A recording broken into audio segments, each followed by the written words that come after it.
अस्सलाम वालेकुम। आज हम चैप्टर नंबर 20 स्टार्ट करेंगे। चैप्टर का टाइटल है क्रोमोसोम्स एंड डीएनए। इस चैप्टर में हम सेल के न्यूक्लियस में मौजूद डीएनए और क्रोमोसोम्स के बारे में स्टडी करेंगे। अभी हमने रिसेंटली जो चैप्टर ख़त्म किया है सेल साइकिल का, ये उसी चैप्टर के साथ रिलेटेड चैप्टर है। उसमें मैंने आपको सेल डिवीजन का प्रोसेस पढ़ाया और जिसमें मैंने आपको माइटोसिस की और मियोसिस की डिफरेंट फेजेस पढ़ाई हैं। ठीक है, तो उसी चैप्टर के साथ रिलेटेड जो है ये चैप्टर है, इसको हम अब स्टडी करेंगे। तो चैप्टर का टाइटल है क्रोमोसोम्स एंड डीएनए। और सबसे पहले इसमें जो टॉपिक आपके सिलेबस में शामिल है शॉर्ट सिलेबस के मुताबिक, वो है टाइप्स ऑफ क्रोमोसोम्स। तो हम सबसे पहले जो है वो टाइप्स ऑफ क्रोमोसोम्स को स्टडी करेंगे।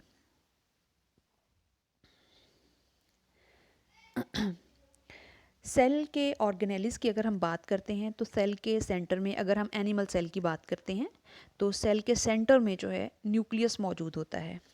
न्यूक्लियस के अंदर जो है ये न्यूक्लियस है और ये न्यूक्लियर मेम्ब्रेन है और ये इसके अंदर न्यूक्लियोलस है, दैट इज़ डार्कली स्टेन्ड। और ये जो थ्रेड लाइक मेश है, ये जो आपको स्ट्रक्चर नज़र आ रहा है, this is called as chromatin fibre. Chromatin fibre भी आप इसको कह सकते हैं। इसके अलावा आप जो है इसको क्रोमेटेड स्ट्रक्चर जो है वो आप इसको कह सकते हैं। ये जो थ्रेड लाइक मेश आपको नज़र आ रहा है वाइट कलर में, दैट इज़ क्रोमेटेड स्ट्रक्चर। ठीक है, और ये क्रोमेटेड जो है डिवीजन के बाद और डिवीजन से पहले सेल के अंदर ये थिन थ्रेड की फॉर्म में मौजूद होता है और विजिबल नहीं होता। ठीक है, ये मैंने आपको अभी रिसेंटली सेल साइकिल वाले चैप्टर में पढ़ाया है। और ये सेंटर में जो है इसका न्यूक्लियोलस है, this is chromated structure. During cell division, interphase के बाद जब सेल डुप्लीकेट हो जाता है, यानी सेल के जो न्यूक्लियर मटेरियल होता है वो डुप्लीकेट हो जाता है, यानी ये वाला जो डीएनए है ये डुप्लीकेट हो जाता है, तो फिर उस वक्त जो क्रोमेटिन फाइबर है ये कंडेंस होके प्रोफेज के बाद, लेट प्रोफेज के बाद कंडेंस होके ये आपको क्रोमोसोम्स की फॉर्म में नज़र आता है।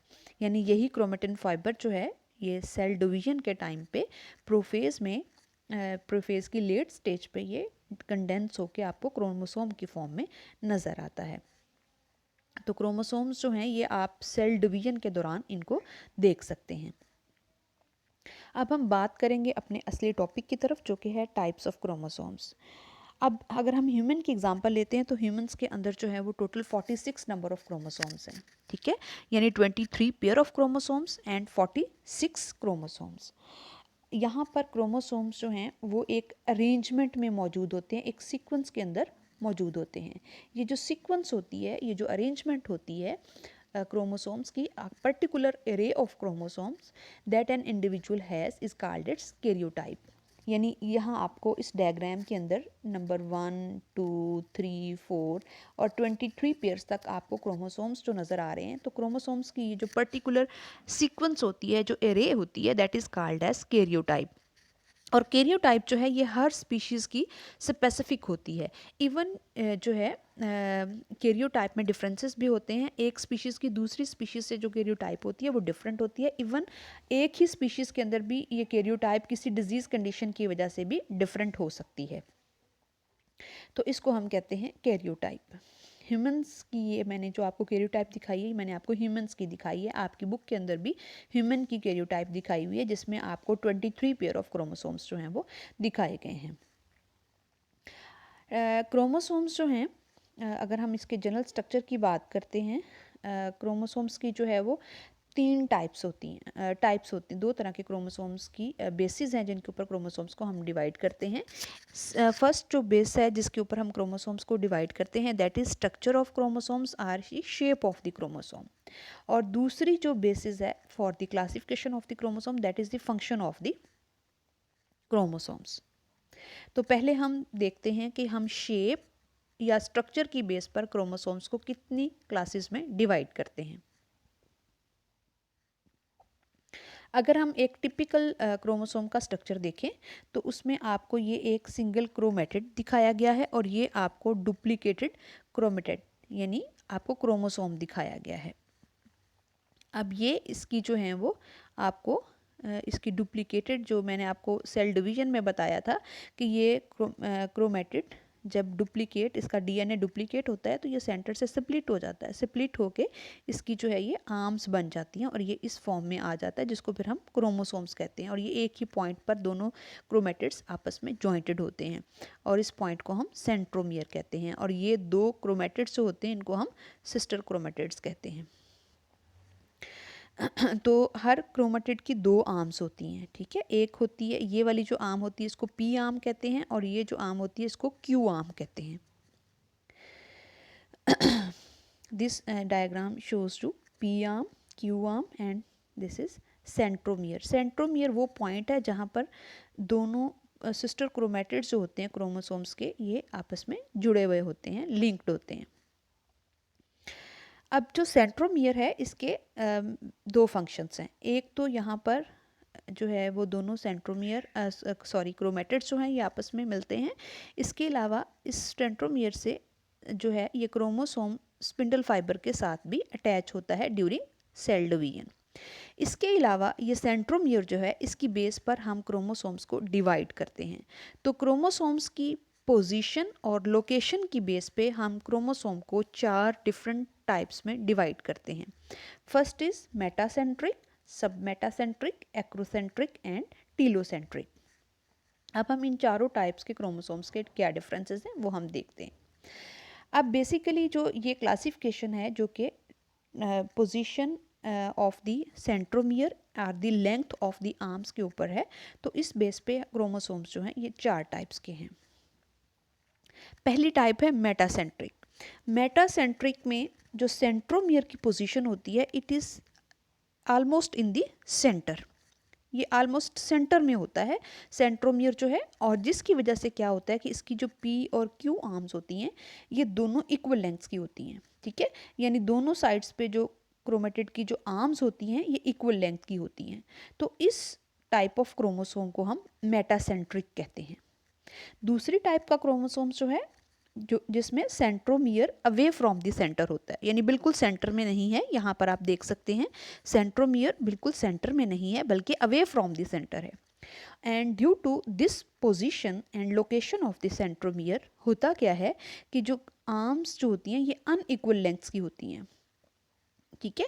यानी एक साइड की जो आर्म है उनकी लेंथ ज़्यादा होगी और दूसरी साइड की जो आर्म है उनकी लेंथ कम होगी, जिसकी वजह से जो है वो अनइक्वल लेंथ ऑफ आर्म्स आपको नज़र आती है और सेंट्रोमियर आपको अवे फ्रॉम द सेंटर नज़र आता है।